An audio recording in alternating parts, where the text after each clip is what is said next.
Hi friends, welcome back to our channel. ఎస్బీఐలో 3,500 మంది అధికారుల నియామకాలు.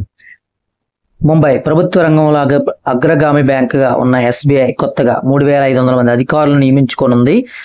దేశవ్యాప్తంగా కార్యకలాపాలను బలోపేతం చేసేందుకు, సేవలను మరింతగా విస్తరించేందుకు వీరిని నియమించనుంది. జూన్లో ఎస్బీఐ 505 మంది పీఓలను నియమించింది. 3,500 మంది నియామకాలకు సంబంధించి ఇప్పటికే దరఖాస్తులు వచ్చాయని SBI deputy managing director, HR chief development officer, CDO Kishore Kumar Poludasu తెలిపారు.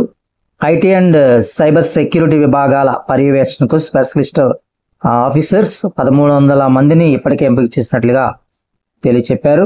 541 పీఓ పోస్టులకు దరఖాస్తులు అందాయని, వీరి నియామకం 3 దశల ద్వారా జరుగుతుందని తెలిపారు. ఇందులో ప్రిలిమినరీ, మెయిన్స్ అండ్ సైకోమెట్రిక్ పరీక్ష, ఇంటర్వ్యూలు ద్వారా కూడా వీరిని రిక్రూట్మెంట్ చేస్తారన్నారు.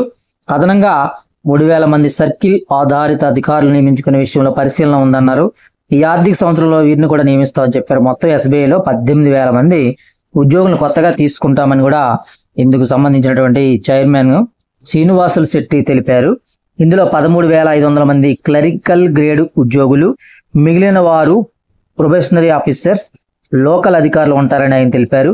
ఈ ఆర్థిక సంవత్సరం మొదటి త్రైమాసికంలో ఎస్బీఐ 13,455 మంది జూనియర్ అసోసియేట్ను, 5,500 మంది పీఓలను రిక్రూట్ చేసుకుంది.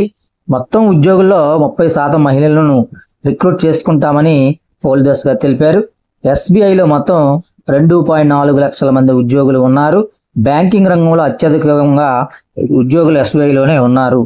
ఫ్రెండ్స్, వీడియోని లైక్ చేయండి, షేర్ చేయండి, సబ్స్క్రైబ్ చేయడం మర్చిపోవద్దు. మీ friends and family members share చేయండి. Thank you very much.